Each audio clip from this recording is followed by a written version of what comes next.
Welcome to Conservation Corner. This month I want to talk to you about the very beginning, how Orianne Society came to be.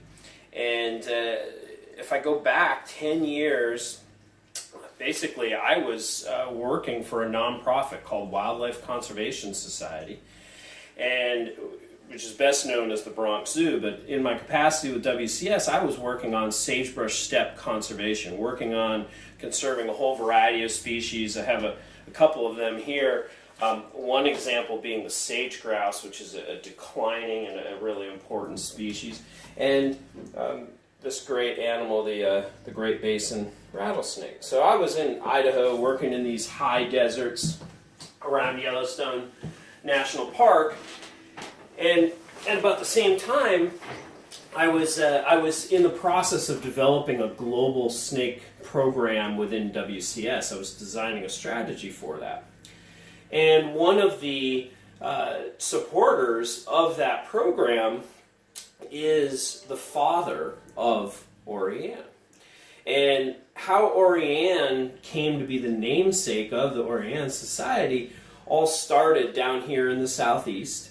Orianne and her father were down in Florida, and they were at a zoo, and they were doing a backstage tour, and Orianne had the opportunity to hold one of these amazing snakes.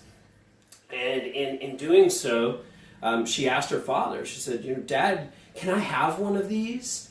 And her father, of course, said, "No, Orianne, you can't, because, this is an endangered species. This is a really rare, declining animal."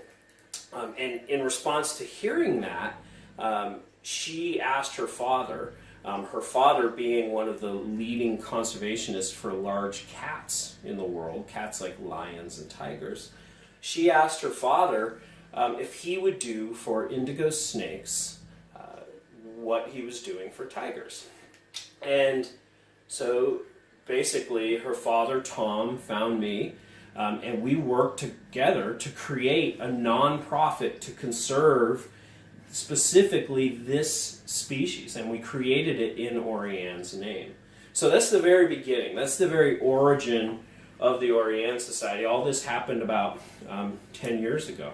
And since that time, so much has changed. The organization works well beyond this species, and we're supported much more broadly than just that family. So I would encourage you all to tune in next month when I will talk about that transition, how it began and how it became successful.